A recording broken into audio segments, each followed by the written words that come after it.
That's a long way. The engines, they said were still running. It didn't sound like it to me.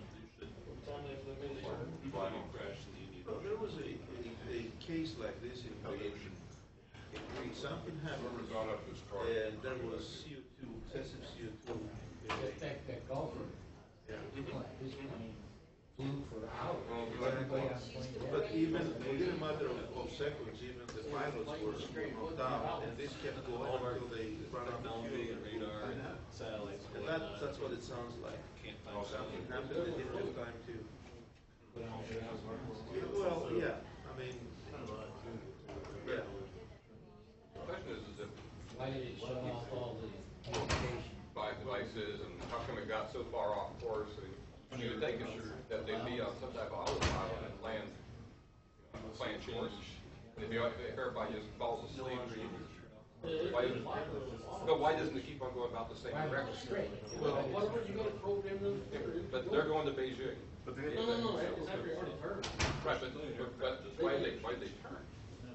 They had the new coordinates programmed in like in 2 minutes after the time in the last communication. That's when I started doing the turn. Where are you from originally, Jim? The argument I The heard, Germans did it. the pilot knew something was off. We did go came down to the the closest here. So that was a left turn. Maybe. What they do is a provocation for the Ukrainians. I don't be talking about the Ukrainians. Why? They're under a lot of pressure. I know.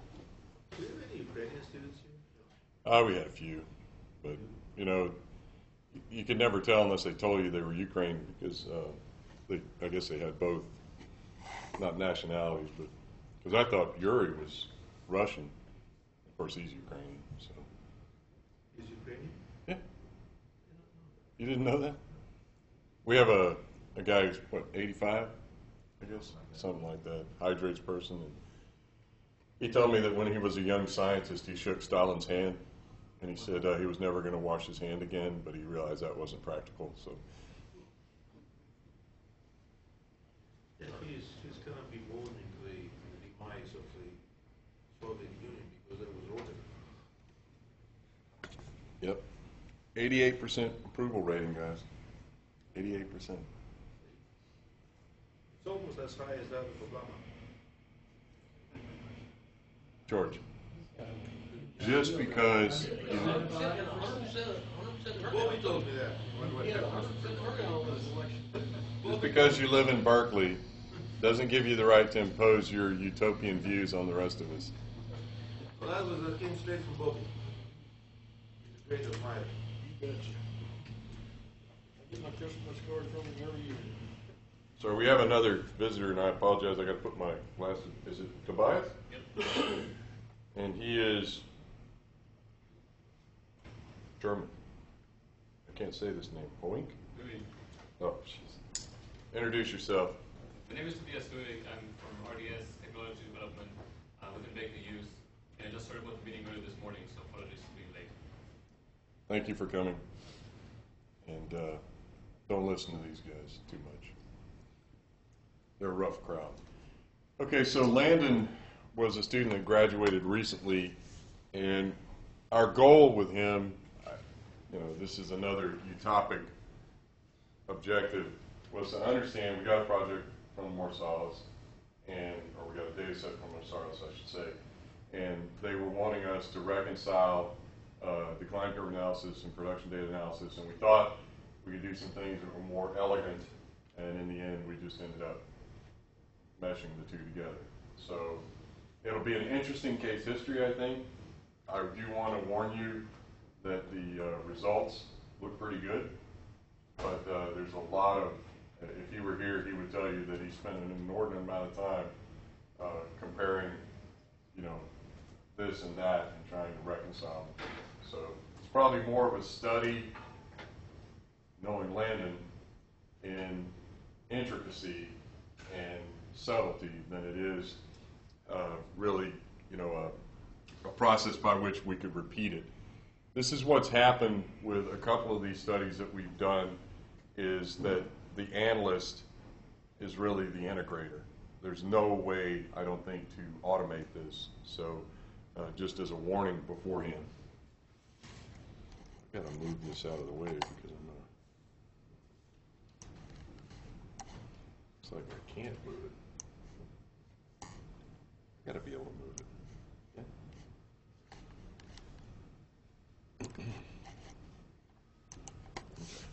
So the goal of this project, again, was to do production diagnostics and to do time rate diagnostics, and then to compare these and to put them into a correlation, if you want to call it that.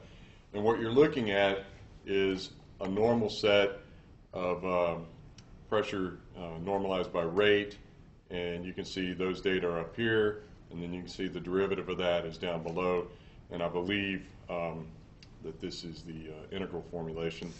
So this is actually should be represented in that fashion, but that's okay. And then you can see you do your early time analysis where we were seeing a quarter slope, and then a later time where we assume that we see a boundary or a, in this case, it's probably not true boundary dominated flow, but it's this artifact that occurs between the SRV and the non-SRV. He's highlighted a what appears to be a half slope here, and it's not a particularly long feature, so maybe it's an artifact as well, transferring from quarter to unit slope or quarter to whatever the next behavior is. But the goal of this is to determine reservoir properties in a rough equivalent to well testing. And of course, those of you who've known me for a long time know that this is what I've essentially spent my entire career on. So what we were trying to do was to reconcile modern production analysis for a set of shale cases with some rate time analysis. I'll also tell you that we had a few cases of pressure buildup tests. I did not include them in here. It is in the thesis. We tried to reconcile the pressure buildup test with the production data analysis. It was extremely difficult. These pressure buildup tests were not run as they were opportunity tests. They were not run as specific tests for guidance. Probably the best test that I've seen of a shale gas test, or a pressure buildup test in a shale, Craig, was that one that Mike Meyerhofer got. Was it Range or somebody to do? It was a nice test. It was in a paper a couple of years ago. I have seen some that are comparable or a little better than that, but generally speaking, people don't run pressure buildup tests, so we're left with some sort of production data analysis. Everybody in the room knows that. So the goal of this is to try to reconcile production data analysis with time rate or decline curve analysis. And he's got a workflow where, again, the first thing he does, I'm going ahead and use the highlight tool, is, at least I thought I was, first do rate time or time rate analysis, and then do what we call modern production data analysis, and then compare the two. And the way we did this was to try to reconcile permeability with the hyperbolic decline parameter, and I'll explain that in a moment, and then also to compare the EUR estimates from time rate analysis and from production analysis. There is a notable deviation between the two. He spent a lot of time trying to reconcile these two, and again, it's probably not something that can be automated. So the first thing we do is we look at the diagnostic plot. I apologize, I've done so many of these, I'm probably going to go way over your head, but these green data are the calculated instantaneous B factors. The red data are the instantaneous rates. The blue data are the instantaneous D as in dog factors. So the derivative of the red is essentially the blue. The derivative of the blue is essentially the green. There's a little more to it than that, but for the sake of argument, that's what you're looking at. And then you can see he's imposed a hyperbolic model on it. The B factor is 2.4, and then he's imposed a hyperbolic decline, or sorry, an exponential decline. This decline that he's imposed out here is somewhat arbitrary. This is based on what companies require. If I remember correctly, and I probably don't, this is probably a 5 or a 10% decline. I don't have it in front of me. Then we go over to the diagnostic plot for this case, and you can see the data in black. This is the pressure drop divided by rate, or actually the integral function of that. And then it's a well testing type derivative, and you can see the model match that he's put on here. So the model match that is on the left, given by the black dash line, black solid line, black dash line. The model match that's on the right, given by the brown solid line, the brown dash line, they're not the same model. The model on the left is a rate time model, or a time rate decline curve model. The model on the right is a reservoir model. So it could be a simulator, a multi-fracture, horizontal well type model. And so what he's done in a very clever fashion, he's shown, okay, I got a B of 2.4 here, and I got a permeability of 170 nanodarcies here. I'm going to take every case that you give me, Tom, and I'm going to perform the same kind of analysis, and then I'm going to reconcile this and see if I can come up with a relationship between the two. So this is his relationship between these two variables. I'll go ahead and highlight it. This is permeability in nanodarcies. Looks like my tool isn't working so well. And this is the parameter from the hyperbolic decline. And that looks like a very nice correlation. What I would tell you is that the scatter was a little bit broader than this. It wasn't that much different, but it was probably something more along the lines of this when we originally started working on it. And what I was trying to get him to do was to collaborate, coordinate, whatever you want to call it, the two analyses until he brought it down into a bit more of what you see here. So that was the purpose of that exercise. And, you know, he was really uncomfortable with this. I'm probably being a little more open than I should be, but he didn't want people to draw too much of a conclusion from that. If he were here, what he would tell you is what we compromised on was coming back after the fact and looking at this in a statistical sense in some histograms. He seemed to be more comfortable with that. So we did that later on, and I'll show you that work in just a second. So any heartburn over this, confusion, concern?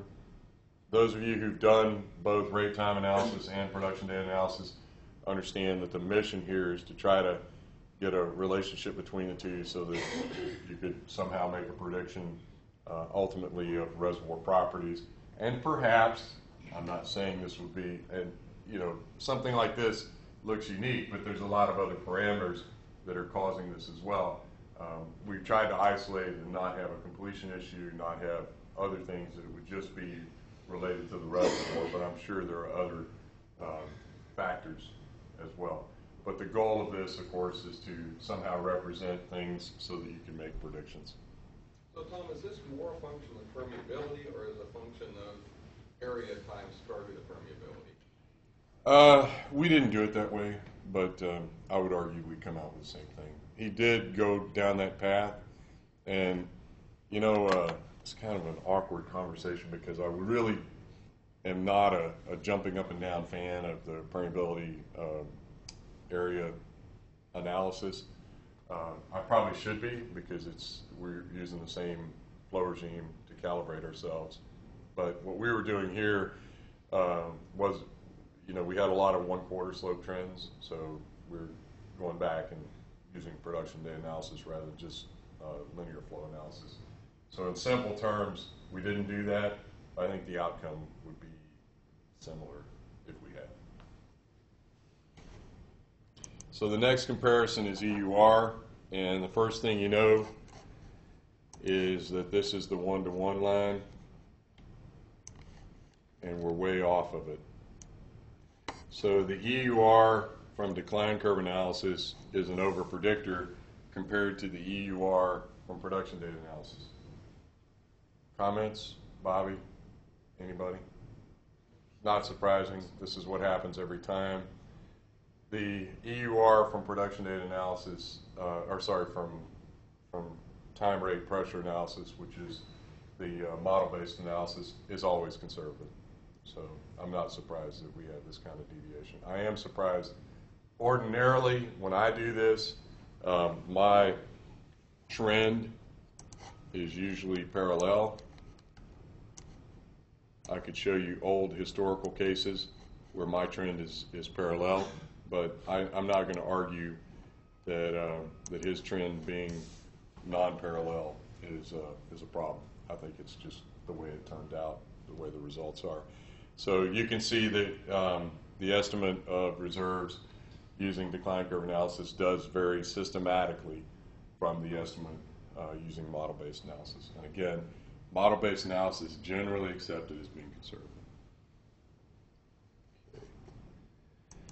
The next is the closure slide for this, and it really is talking about how we looked at histogramming these properties. And again, the student felt a lot better when we started doing this, so looking at distributions rather than looking at values. And you can see that the distribution for the EUR from decline curve analysis is slightly higher than the EUR for production data analysis within sort of a shift. So that was the goal of this study, was really to show on a field application where we had a lot of wells the reconciliation of time rate analysis and time rate pressure analysis, if you want to make it simple. And I would say that, like other studies we've done for the Haynesville and for other cases like that, this probably was a little bit better, but this student was extraordinarily careful with his analysis. I know that word means bias, but I mean he spent probably an extra semester working on this, trying to reconcile his results. So I would argue this is, probably as good as anybody in the room could do. Okay. George, may I impose on you? I didn't ask you ahead of time, but would you be willing to talk about Day Gills, or do you want me to go through it? Well, you go ahead, because I haven't seen the material prepared, and I will.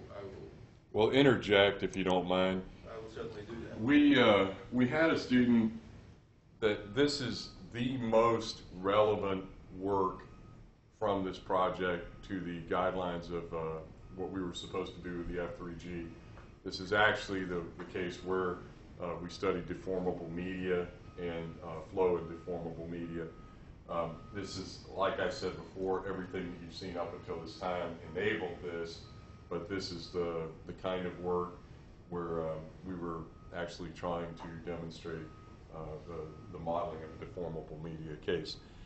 We have several, when you see the dissertation for this, we have several preliminary cases. There's a simple 1D case, if I remember right, and then there's a water injection case, and we had a miscommunication. I know you're saying, why did he have a water injection case?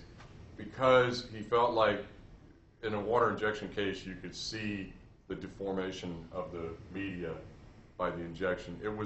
He was looking for something where he could cause this to happen.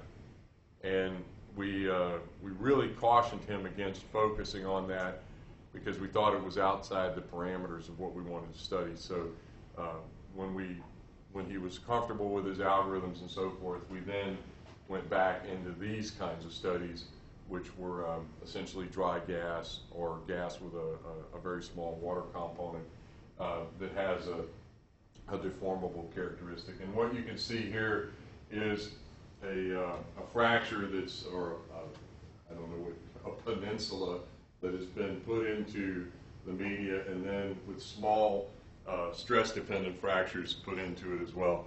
And this is where I kind of need George's help, because the goal here was to show the deformation of the major fracture, which is the sink, and then to show the deformation of the other fractures, which would be internal conduits, and how things behaved around that. Do you want to?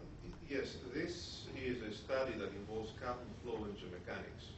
Now you got to keep in mind that this is a large project that has three components. There is the A&M component, there is the Stanford component, there is the Berkeley component. In Berkeley, we developed, actually we'll be discussing this later on today, a coupled flow geomechanics, flow thermal geomechanics geophysics simulator, which is something that is about to be released to the public. In essence, everything we do is shared with the rest of the world. We don't this is not proprietary. The U.S. taxpayer has already paid for it, so this will be released.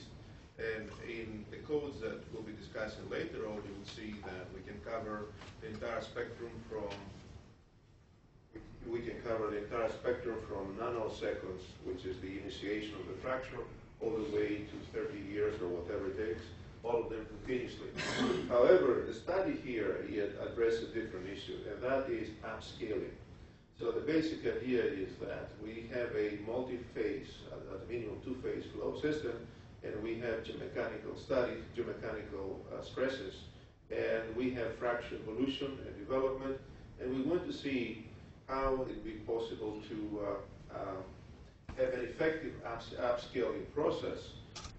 In short, that means that we don't want to use the extensive or excessive or very, very large computational needs that a full system would have.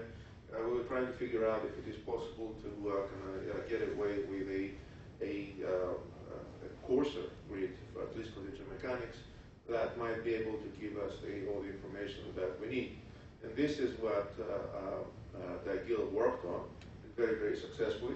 And what you see over here is, in essence, one of the standard testing processes. This system has been discussed before, has been developed before. In essence, this is the wedge, which is the advanced in front of a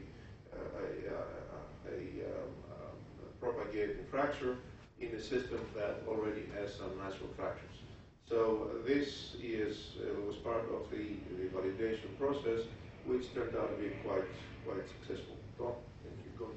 So the next slide explains the permeability map and the porosity map, and you can see they're homogeneous except for the fracture and the natural fractures. And then we'll show the basic idea here is that a coupled flow in geomechanics code, in essence, establishes the relationship between the changing stresses of the system, the changes in the geomechanical status of the system, and the flow properties of the system, which are the permeability, first the porosity, and then permeability changes as a function of porosity.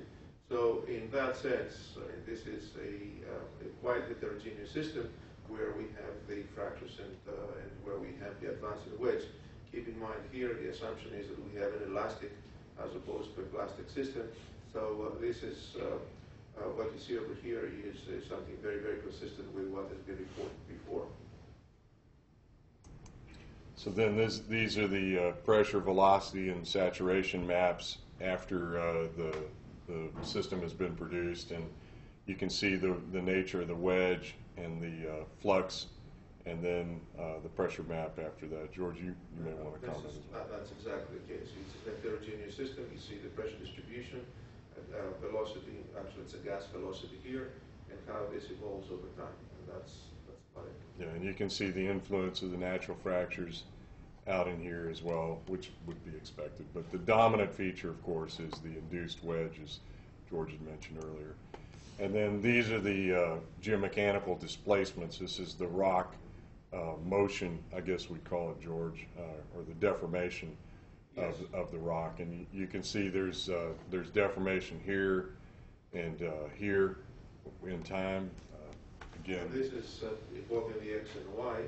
In essence, what you're seeing over here is the effect of change of stresses, and more of the stresses now are initially quite a few of the stresses were being borne by the fluids. Now the fluids being removed and the pressure dropping, more and more of the stresses are transferred to the matrix of the solid, and this results in displacement, deformation. In essence, we have compaction of the system, and what you see in this case is the displacement in the X direction and the Y direction. On the left side is the X direction, the Y direction. The right-hand side is the Y direction. You can see that this displacement advances over time, which is expected because as the pressure drops in the process of production. George, are your four stress fractures permeable or impermeable? Which ones? The four stress fractures, are they permeable or impermeable? Well, within the fractures, they are. I mean, of course, within the fracture there's permeability. However, as you saw in the pressure map before, there is the matrix permeability of the shale system. So that is, in that case, it's 100 nanodarcies. So it is low permeability around the fracture. Inside the fracture is high permeability. But as you probably noticed from the pressure map, what is happening is that you can see that the pressure that's affecting those. Sorry, you can see that there is a pressure kind of diffusion into these fractures. So that means that it's, over the long run, initially it's nearly permeable, but you can see eventually the permeability is affected. However, keep in mind the permeability keeps changing because the stresses change, the aperture of the fracture changes, so the permeability inside of the aperture changes.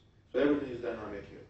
So George, these fractures are isolated in this model? Initial, these are the native fractures of the system, yes. But what we see in this case is that, first of all, they do contribute to flow, okay? Although they're very, very low permeability, they do contribute to flow, and this contribution increases over time. This was not a permeability and porosity as a function of pressure type simulation. This was a full geomechanical coupling, and that's why the problem had to be simplified. But as you can see, we're struggling to explain the results because it's not something where we simply ascribed a function to it. It's something where the system deformed. So in essence, you not only solve the flow problem, but in addition, we should solve the geomechanics problems. So from the flow problem, you're working with the fluid pressures. And the geomechanics pressures, you're working with the geomechanic problem, you're working with the stresses. And then the way the two are coupled is basically what has the flow affecting geomechanics and geomechanics affecting flow. Okay. I think that we're done. There may be one more slide. I don't remember. Yep, one more. Sorry. Yep, porosity and permeability change. Okay. Thank you. Yeah, go ahead. These are the maps of porosity and permeability change with time. Well, we can see how the porosity changes in a system like that, which is basically as time advances. You can also see that the fact that although we have a very low permeability system, around these native fractures there is a change in porosity, and actually quite significant. Of course, the largest change is at the advancing edge of that wedge. George, if I were in the audience, I would want to know why this deformation occurred the way it did, and I presume it's because it's in a direct line with the tip. Yes, it's not only that. What is happening is that in this case, this is quite close. I mean, I presume you're talking about the upper left. Yeah. Okay. Yeah, what is happening is the one closest to the wedge, the advancing fracture. So in essence, this is, of the four fractures, is the one that communicates the most with this system. Correct. Keep in mind that inside the fracture, the permeability is pretty high. So in essence, what is happening is that the upper left corner now drains toward the wedge, and this is what leads to that. Exactly. It looks like a direct conduit. Right. Well, there are quite a few. I mean, if you see his dissertation, it's pretty massive. There's quite a few other studies there. In essence, he showed that he worked with both a single type of porous medium and a double porosity type of system. And he showed that in the case, if we try to have a single-phase flow system, the upscaling can be very effective. If you have two-phase flow system, then the upscaling, especially if you have a double porosity system, then upscaling is not very, very effective. So, in short, that was a great piece of study, a great piece of investigative work that more or less told us that for the type of problems we're dealing with, if we are just trying to stay relevant and as close to reality as possible, might as well forget about the upscaling issue. I know it's a subject close to the heart of quite a few researchers, and untold millions of hours have been spent on this. However, based on this and some other evidence we have, we believe it's a great, let's say, intellectual and academic research subject. Its usefulness, however, is yet to be determined or demonstrated. So we go full blast, and actually this is the reason why, how should I put it, that's why we develop our own simulators, because we can solve more problems. And, okay, you can see over here the porosity over time, and in the discrete fractures, these are the individual fractures, and the main fracture is the wedge. What you see happening is that the porosity changes significantly. The discrete fractures, the main fracture, by virtue of its much larger size, near the left end, which is the opening of the wedge, then you see very little changes. However, the advance in front, which is the fracture, which is the edge of the wedge, we can see there that we do have a decline, although it's not as significant, relatively speaking, as you see on the discrete fractures on the left. Okay. So you can see this is the left bound area, which is the one that Tom had identified earlier, was asking why we have the highest porosity changes over there. And this is exactly what we see. So in essence, what we see here is what we have seen in some other studies, and that is that the native fractures are actually becoming less permeable over time because of change of stresses. The advancing edge of the hydraulic fracture, well, there is of course a change in porosity over there, but it's not as severe. I have to say, and be ready for that later on, that you do see that the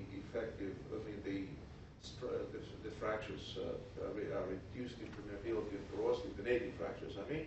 However, what we found out is that it was unexpected, but what we found out from complete three-dimensional coupled flow and geomechanics analysis is that in the process of production, new fractures develop, and these fractures seem to be concentrating around the midpoint between the fracture planes of the hydraulic fractures. And these significantly contribute to increased permeability and longer-term permeability, and I'll close the parenthesis over there. Thank you, George. Thank you, sir.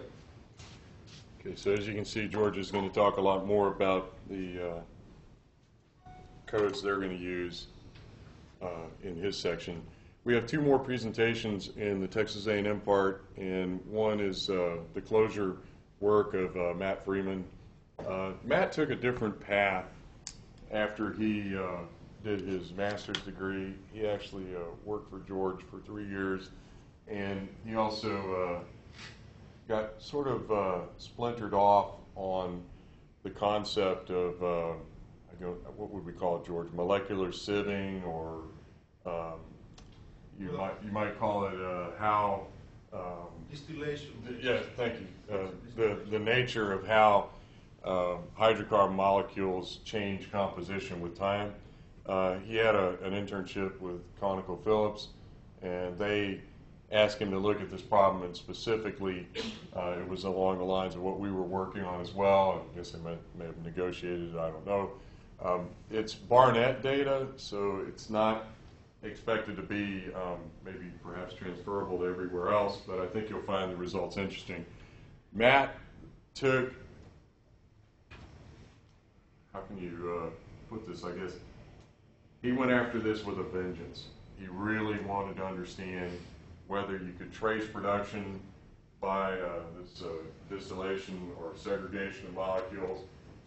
He tried to understand how it behaved as a function of production rates and pressures. He created a numerical model that picked up on compositional changes. I'll talk about all of that, but I wanted to give you the idea that this was an extremely rigorous study of a very aggregated problem. Nobody really checks isotopic analysis of gas. This was an experiment to test this. This is what ConocoPhillips was working on. I don't think any of that's a secret because it's in his dissertation. What I was wondering is if we were picking up artifacts. Okay. Does anybody else do this? Do you monitor isotopic analysis of produced gas to see? No. The only person who had done similar work was Roland Thorne. He was focusing mostly on condensate, but the actual gas, this is the first work on the Yeah, I remember some of that work actually. So what he started off with was he wanted to calibrate himself. He wanted to look at a dry gas scenario, make sure he had all of the flow regimes down, because whenever he starts looking at this distillation process that George was calling it, or molecular segregation, whatever you want to call it, these trends are going to vary, and actually they're not going to be very crisp and clean because it's actual field data. So the first thing you're looking at is, of course, formation linear flow, and then the compound linear flow or transition from SRV to non-SRV, and then the outer non-SRV type behavior. And so he was trying to understand how this would, how he could compare his distillation approach to this. This was his baseline, if you want to think about it that way. So he's got a cartoon. It's in the PPT. Essentially what happens in the cartoon, if you wanted me to run it as a video, I guess for the sake of argument I could, but probably for the sake of time I won't. What happens is these molecules bounce around, and of course the smaller ones get out of the pore space easier because they're smaller and they're more active. And so there's a concept that he was looking at calling preferential desorption. So he's looking at the gas fractionation and this preferential desorption, which again, if I activated this, you would see the smaller red molecules bouncing around a lot more, and the smaller blue ones, in this case to imply sort of a hydrocarbon, bouncing slowly and less movement. So he utilized what's called a dusty gas model, and what he's trying to show here is the influence of the different gas species on the apparent permeability, and this will be a function of pressure, of course, but also of the flowing component. And you can see how he's written his relationship in terms of the diffusion coefficients. And he points out at the bottom that these are very difficult to define or to measure quantities. So this is really a highly theoretical study if you want to think about it that way. What you want to watch is over time the behavior of each of these species, and we'll show you that in just a second.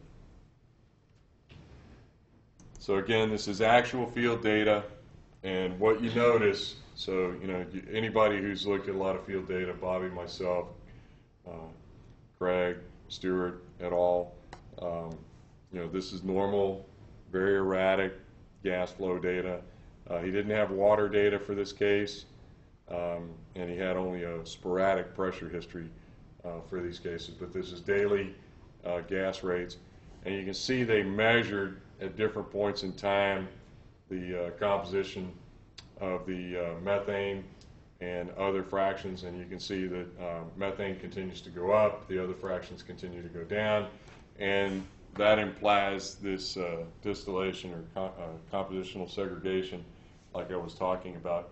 So what Matt was trying to do, in a way, was trying to understand how to correlate this or how to represent this, and I don't really have a good feel for what you would do with something like this. This was, again, something that we engaged in because his sponsor asked him to.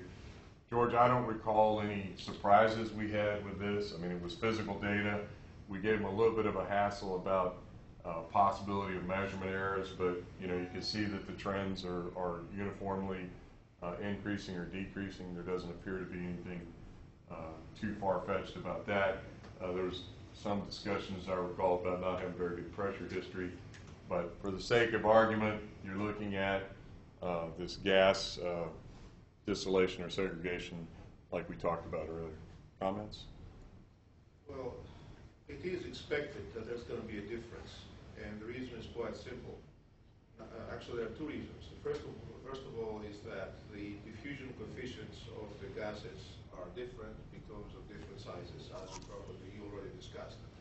So the diffusion behavior will lead to this fractionization of the produced stream.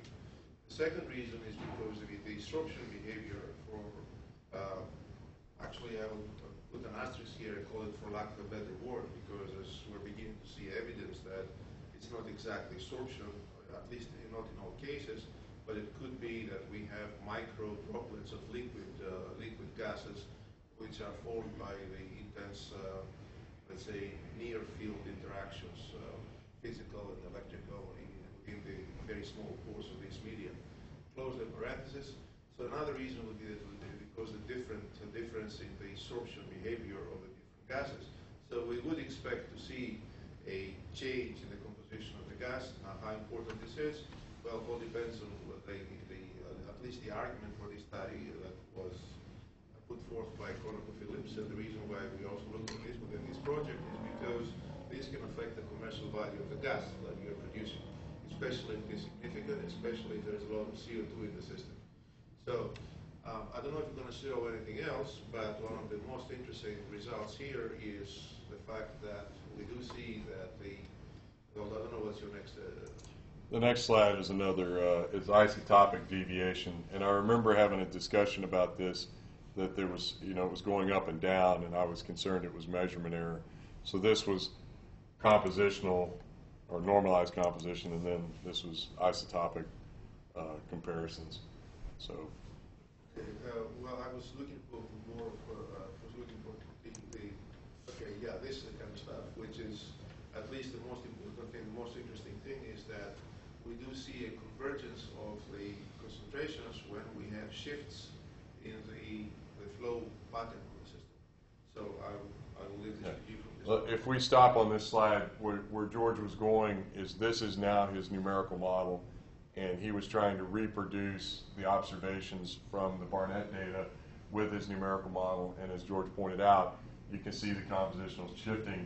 Something really strange happened at that point where we came out of the SRB and went into the non-SRB. You saw the peak shift in the compositional change. But I think if you thought of it as sort of an aggregated behavior, you could probably justify something like this, which is what we observed for the methane, and possibly something like that, which we observed for the others. But again, I wish Matt were here to explain it. I'm not sure what happened there. Those transition. Exactly, but this is all coming out with extremely high definition numerical models, so it's very, very interesting to us. We have not been able to look into this a little bit more, but certainly it is quite exciting. I mean, so directionally we reproduce what we saw, but not this feature. Go ahead, sorry, Stuart or Bob. I was just wondering if they looked at how that well was landed through the Barnett. No, we didn't consider stuff like that. That's a great point. Because if you look at where your gas rate changes, you could potentially be getting contribution from different parts of the lateral. That's a great point. That's a great point. Bobby? The question I had there, in his work, did he determine a reasonable way to determine diffusion coefficients for the question? Yeah, I wish he was here. He spent too much time on that. Right now, the reasonable way is actually quite straightforward, and that is that the cubic equation of state of gases will also give you the binary diffusion coefficients of one gas to the next. Now, this is, of course, a value that has been determined, that has been computed, determined, and confirmed in open gas systems. The issues are quite different in the extremely tight pore space of a shale gas system. Now, to account for that, as you probably saw, the Diagnostic gas model accounts for binary diffusion, but also for Knudsen diffusion, which is a diffusion in systems so small where the Brownian motion is limited by the size of the pore. So this is a good theoretical, up to a point, model. This is the most advanced technique there is right now, most advanced technology we have. It has been confirmed in laboratory tests, but not in systems as tight as nano darcies. I think it's talking about micro darcies, and that's it. So if you're asking if there are questions, yes, quite a few. But we'll just begin to look into this and get some insight of what is happening. Okay, so Tom was going to get fancy, and it looks like he locked up the software. So is this one of those cases where he's changing the PVT data with the size of the pores, or is this something? No, this was not a goal in this. This was just purely, well, George can explain it, but it was purely a compositional phenomenon. The changes were associated with the differences in Knudsen diffusion, binary diffusion, and sorption. They were not, we were not accounting for changes in the PVT properties as a function of the tightness of the pore. This is a different project, unrelated to F3G, and actually a student of ours, will be presenting the result of this work at the next ATC in Amsterdam. And it's a very interesting. I mean, I'll make a parenthesis here and tell you that what we're finding out is that the predictions of the PVT behavior of a gas in an open system, as opposed to what we see here in very tight pore spaces, which is something we do by using molecular flow dynamics, they are humongously different. I mean, the density predictions can be off by 60, 70, 80%. The phase state can be off by 2 phase states. It's amazing what small pores can do.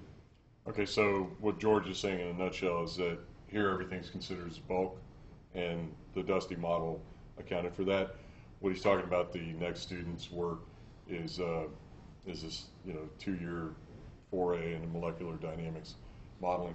I was going to point out, I now remember when we discussed this, George, I think what happened here is that the SRV becomes its own sort of pod, Yes. and then the non-SRV, and help me with this, Greg, whenever it begins to kick in, it's putting in fresh hydrocarbons into this thing, or at least that's what the simulators say. So that's why we have this return to normal behavior, because it's injecting fresh hydrocarbons into the SRV. But the very important realization from this study is that these phases, these flow phases we see over here, which basically correspond to shifts in the composition, were confirmed by the field data, where you do see the same type of behavior, like 20 to 25 days, you do have these shifts. And you can certainly see the pressure shifts over there because the pressure changes, and you also see a marked change in the composition. Well, we see this one over here. There is a lot of noise in these data, and I have to say that our friends at ConocoPhillips were not very generous with sharing the information about the specifics, like interaction and everything else like that. But we are beginning to get a feeling of what this is all about. I mean, in fairness, we looked at this in isolation for them. We know that these other things play a part, but he was given this as a task, and we elected to pursue this. There would have been other things, or could have been other things we would have done with this particular part of the project, but it suited our needs, and it matched some of the goals here because we were trying to model very unconventional or very non-traditional behavior. And observations like you see in this simulation, I'm not sure they would have shown up so grossly. It didn't in the data, but that's another story.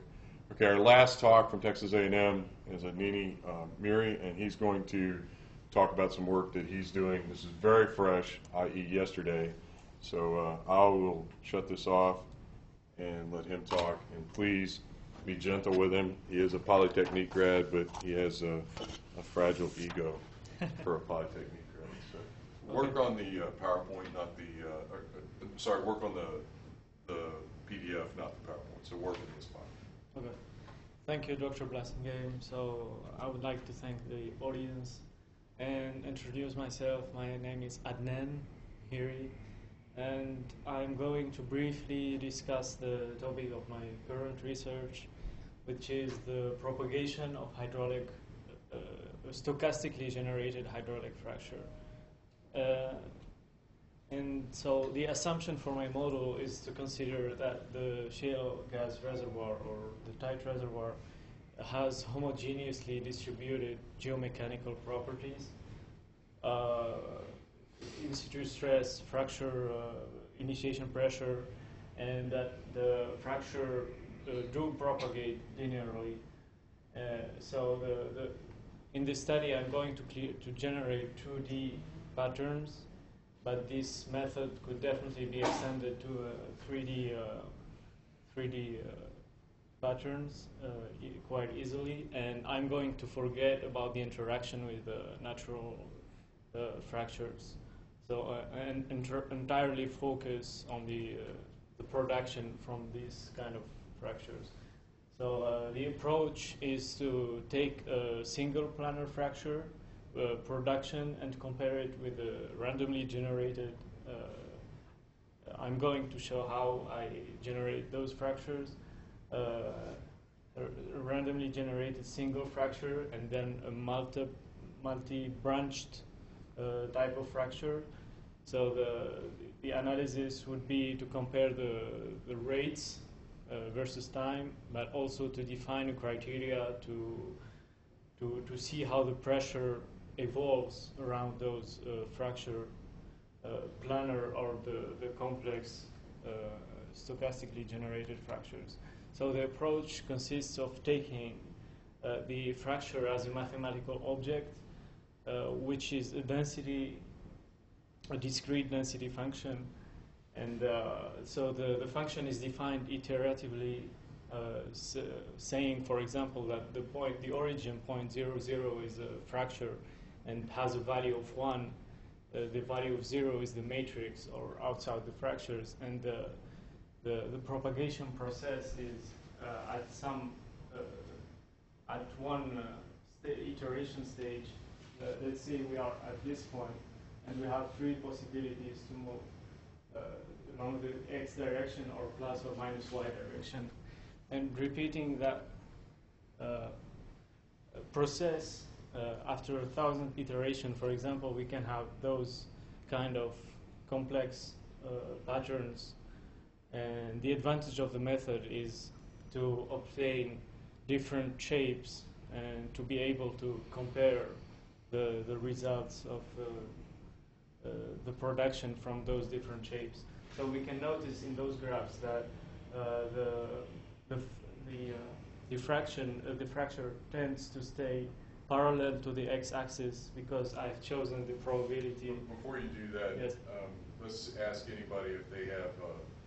Well, sorry, go ahead, but I want to make sure the audience understands this is going on right now.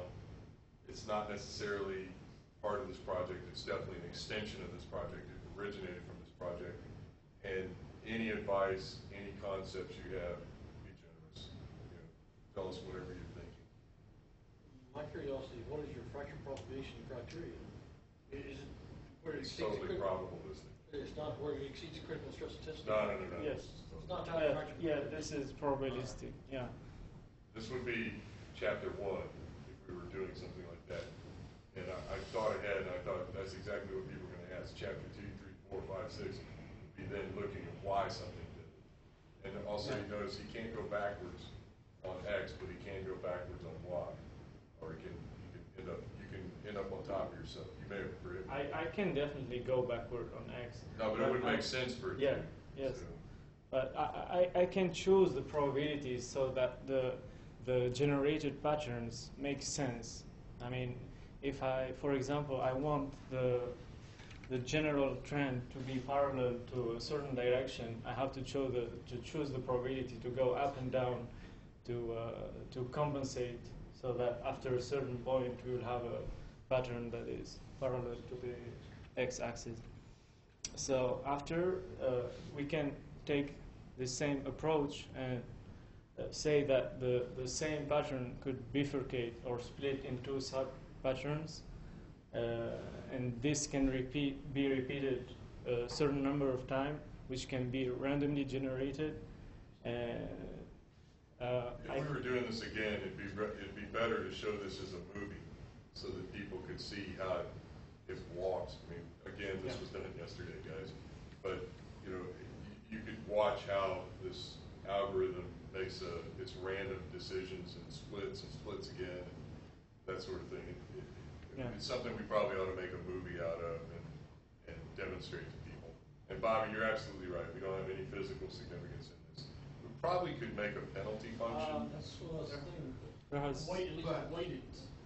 Yeah. Weighted function. It could be entirely probabilistic in this, and I'm jumping in without having been involved in this, I have to admit that. But it's not difficult to couple this with a predetermined initial distribution of stresses system that will allow us to have a realistic basis, a physical basis for this type of development.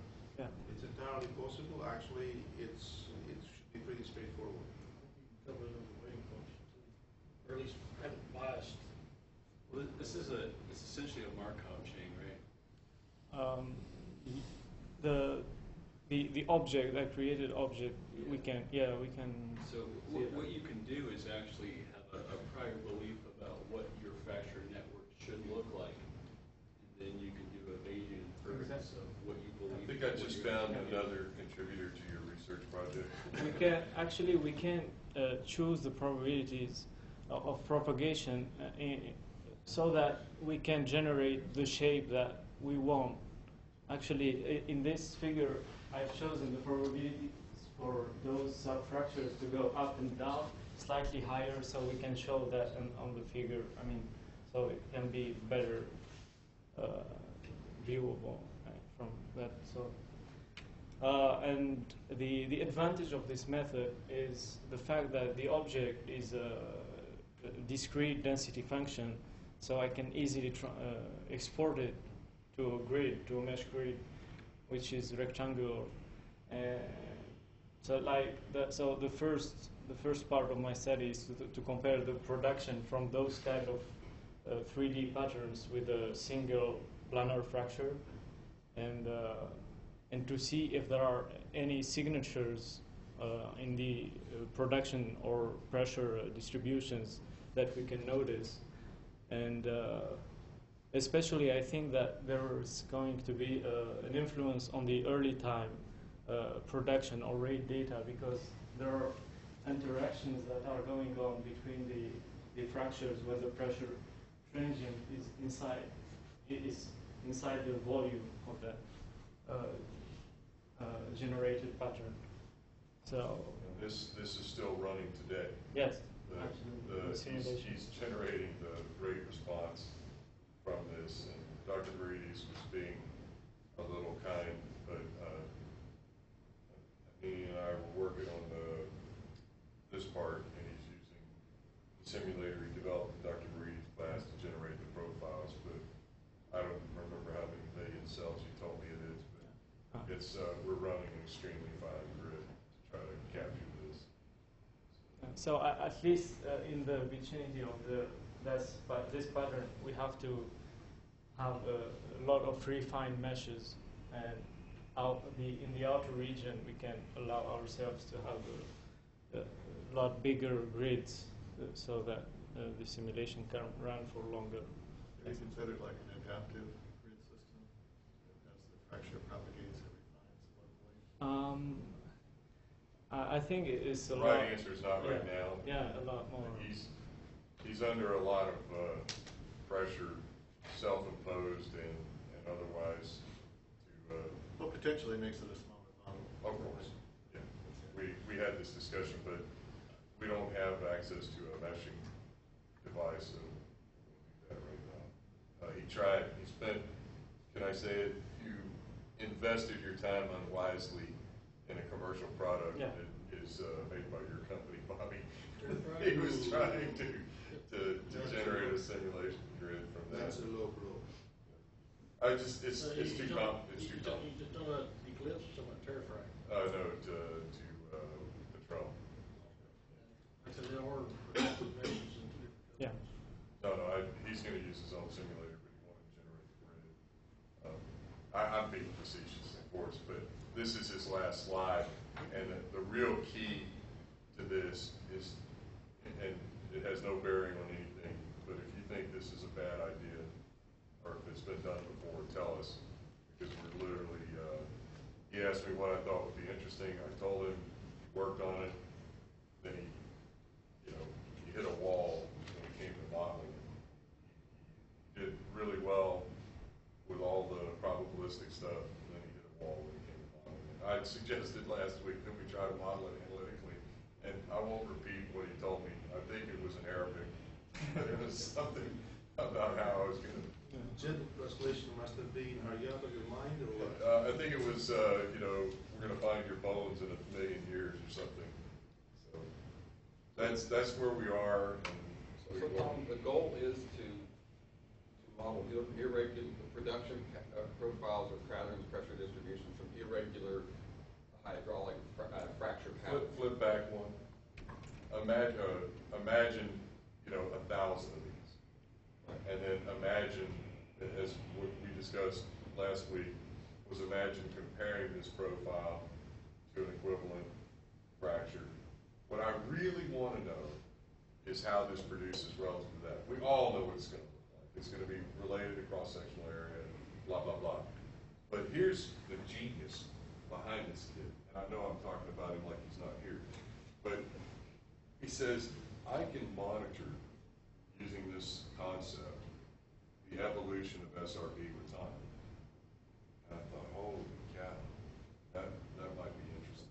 Because as this pressure distribution propagates, you can capture from the simulator how much of the volume you're sampling, and you can actually model it. Or you know, you give a, we were talking about how to represent that. I don't know if we'll get that far, but I think that would be incredible. I think, like what George told me, I think you're gonna have to include the stresses. Because in a uniform stress environment, of course, your random doesn't work fine. So you can go anywhere you want to.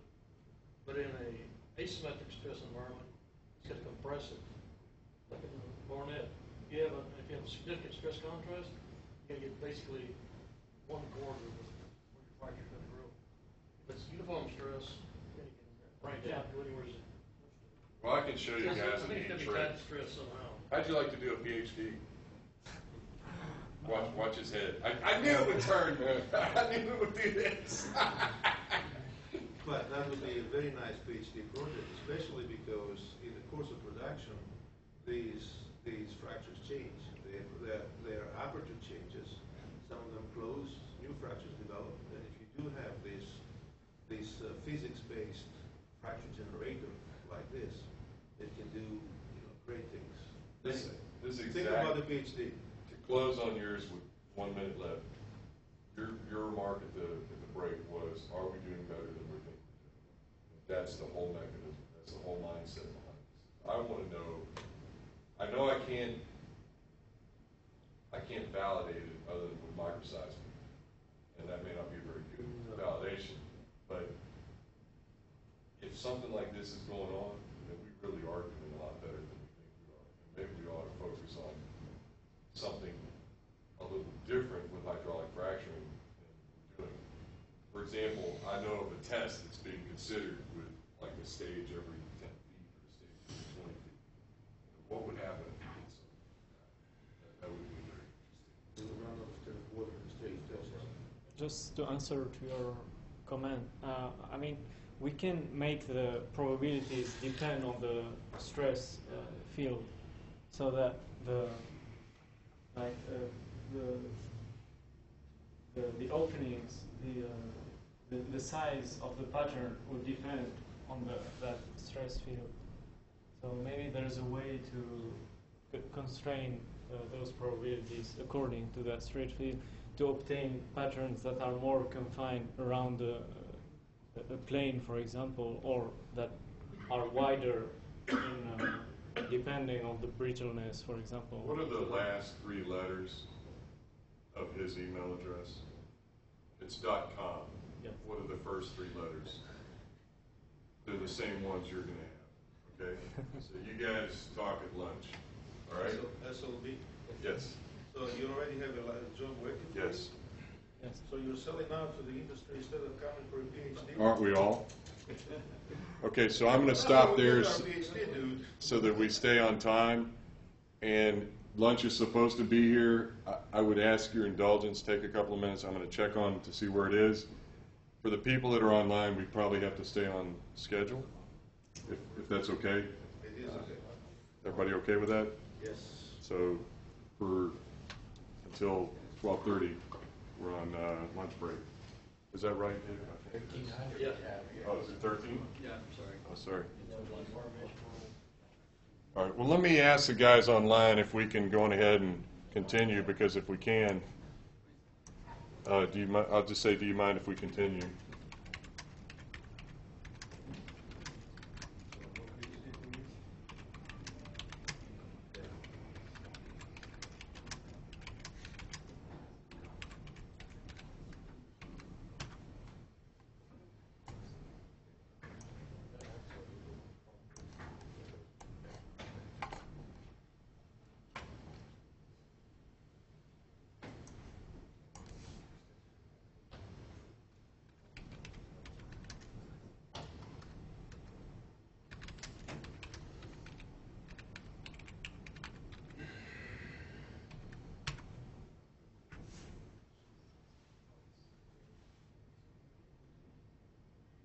Okay, I think they want to take lunch. That's fine. Yeah, we'll just stay on schedule.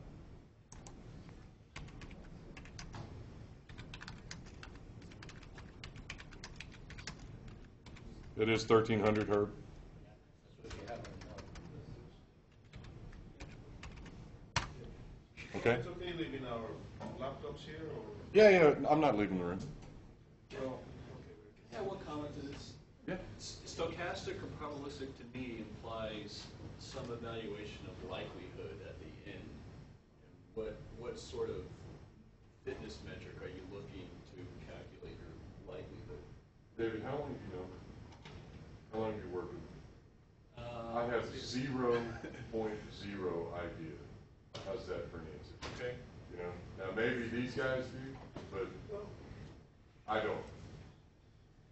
So it makes sense to try to, I mean, one of the more interesting things that I was thinking about as I was seeing this, and again, it's very, very recent, is what's going to happen if you have different patterns for the same surface area?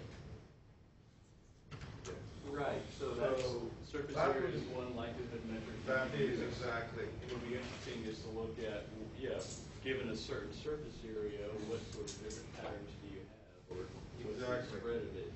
Exactly. So in essence, in order for something like this to happen, he needs to run quite a few simulations, because again, it's statistical. This is a statistical study. Okay? Right. So he's got to run quite a few of those things to figure out what's happening. Well, but the thing is, though, you can either have a likelihood evaluation during your simulation, or you have a likelihood evaluation after your simulation is done and your results. So if you want to do it during your simulation, which would be what is you have an algorithm to do the random walk. If you want to do the simulation, you need a likelihood function to evaluate, as I'm doing these random walks, which ones are more likely, which ones are not. Yes. And then you would get some sort of convergence to a posterior distribution of these fracture networks. And Or actually, you do it after the fact. Actually, it's because of what you just said that I was thinking that the only way we can limit the infinity of combinations of computation is to make sure that we have a physical basis, which is basically initial stresses and the likelihood for the alignment of the stresses and everything, which allows to limit some of these things. By the way, okay, we're going to charge you for this, all right? I mean, we're doing research for you right now, all right? Well, we were just talking about, there is an existing. I just paid my taxes. I'm not sure what the basis of anything is.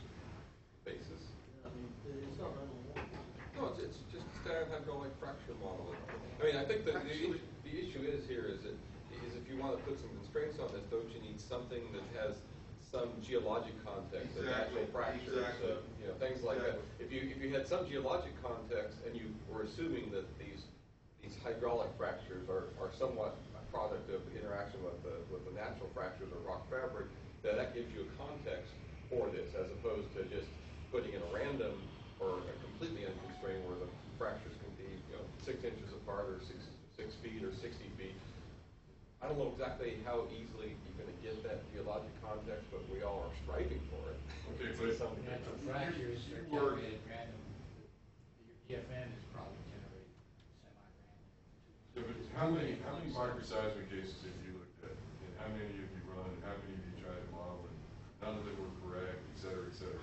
I'm trying to converge on this and look at a random fracture network, look at maybe calibrating it somehow with microseismic, maybe somehow with production.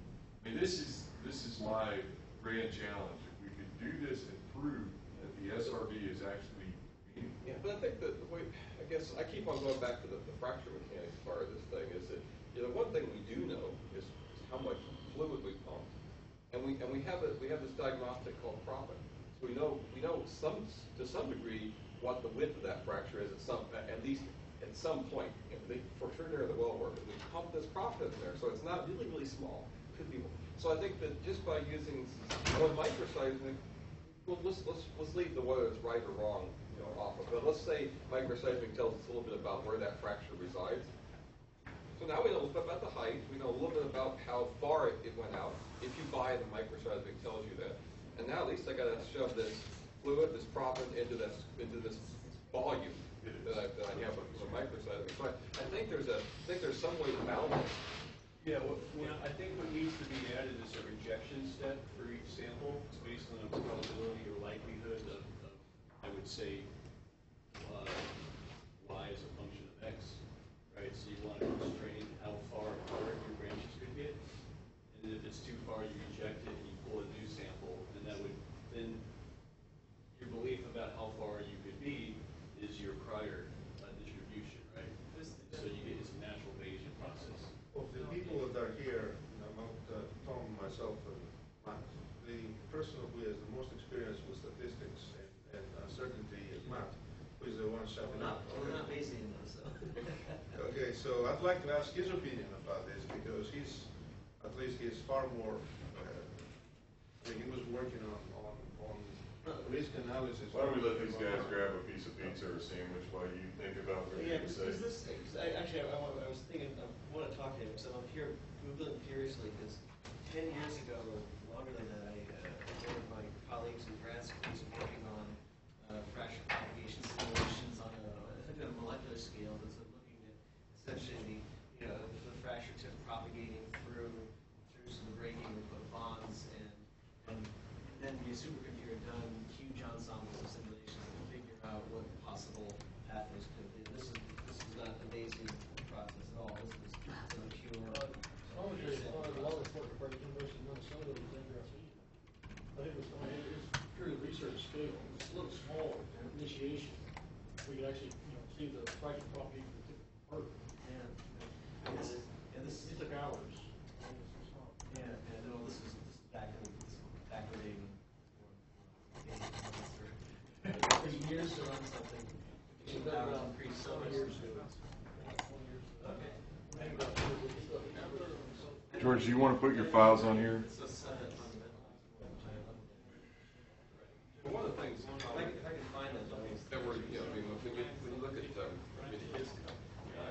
you look at some of the integrated complex fracture modeling, reservoir simulation stuff, you can bingo these things and imposing stress regime, imposing natural fracture distribution. I mean, it's not research, it's just a commercial tool, but it might be something You can construct your prior project. gas. I can play around that right there. But not to stand by again, but making it part of a research project. But where are we now? From looking at this stuff versus where you guys might want to be pushing the envelope. All on one. Essentially what you're doing, but you just have these rejection steps. Yeah. On the likely for evaluation during the simulation, right? So what you want to do is you want to constrain it by prior to. I think that's There's somebody who's working for a friend of mine, Marcellus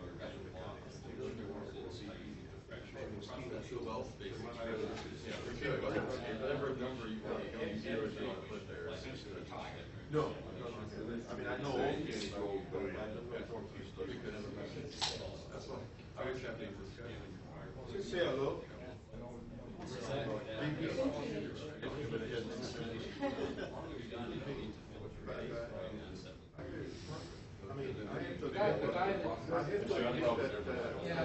Probably know about it.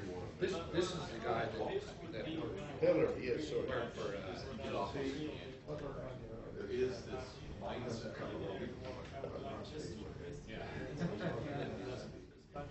And it could be a sure. You know, the thing is that memory hits us now. The guy is much better than 55. Amazing, but Or less. Yeah. I mean, but it's, we're not. Maybe you feel that there is a point in case it's not. I doubt it.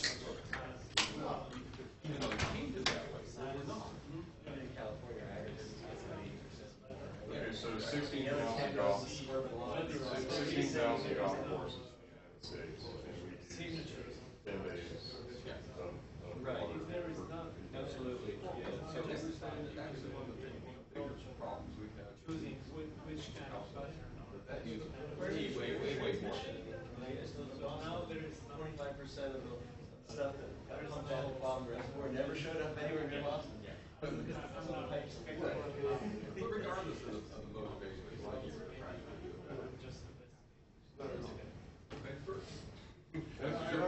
out to you Yeah, all so, the time. adding We already know.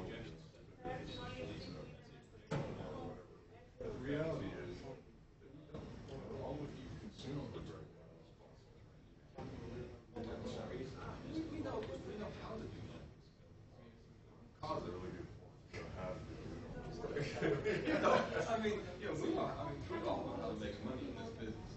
I mean, just with our company, their stock's going up, money's getting, flowing out, so it looks good, but it doesn't mean I gotta take a call for this.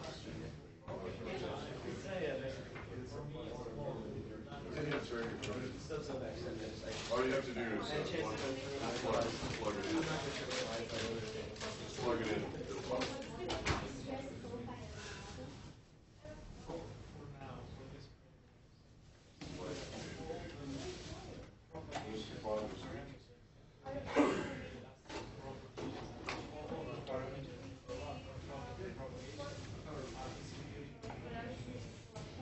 Oh, you were the one that came after midnight?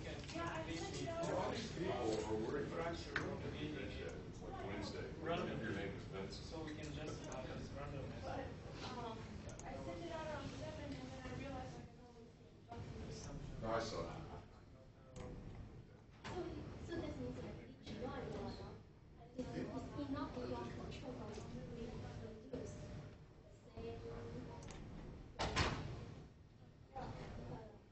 If it's rendering, so there's like it's not your control to keep it right. For every time we do it. Yes.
Well, it's actually two sandwiches. I thought, how many layers of bread can you put on one sandwich? They're stacked on top of each other. That's okay. I still got a whole sandwich now. Yeah, exactly. So, okay. Okay, 350 plus tax code.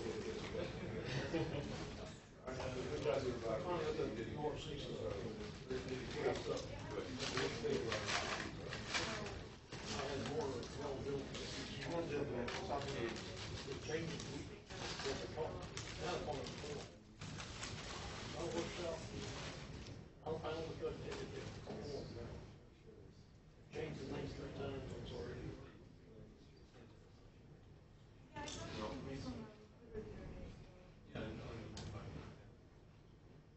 Nice to have a multi-organizational type of conference. It's organizational. Yeah. Was just about available for right now.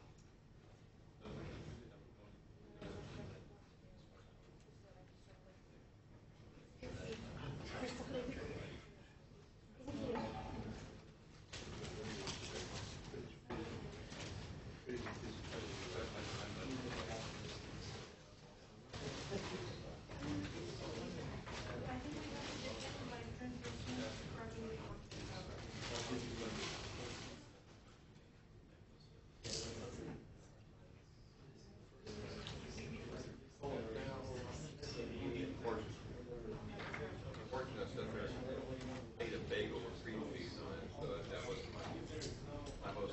study, so it was good. It's not fried, and it's not eggs, so it has to be healthier. Have fried bagels.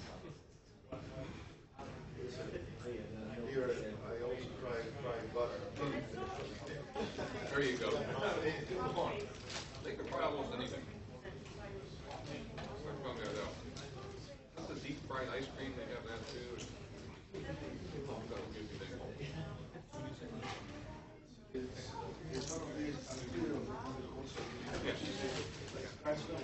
Why do you do it? Because you don't or what? I think that's part of it. Fried bacon. Oh, there's chicken fried bacon. Chicken, yes. I mean, if you go to Snoop, So they have it here? what's the name of this place? What's the name of this place in Snoop? Yes. Yes. Chicken fried bacon. I mean, you look at this, and you hear your arteries starting. It's like, all right, that's it. Before I could tell, it's only a lot of us. So, You have, you just go to the small stage. So it overflows you. That's the small. You're played by that, okay? See the guys that are able to there, they come in, it's like 6'4" and about, they are built like motorbikes. So defensive back.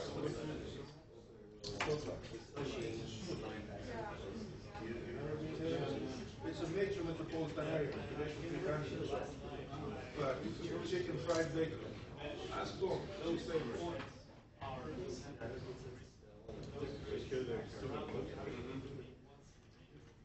clearly secret is the way Cultural experience. we get smoked for all from the spectrum of the first couple. Yeah, it's unadulterated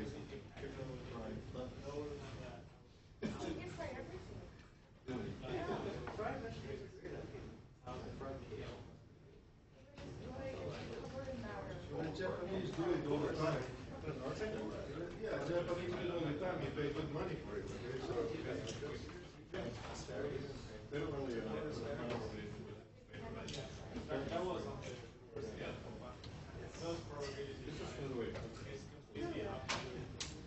And I think in some parts of the world, whenever the meat fryer comes out sterile. So. look this here. Hey, there you are.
almost messed up 2 or 3 weeks ago. Took her out to that.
Check out what they know.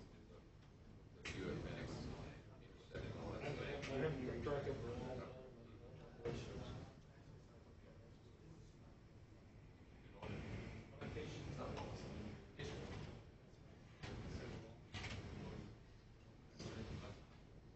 Somebody's got to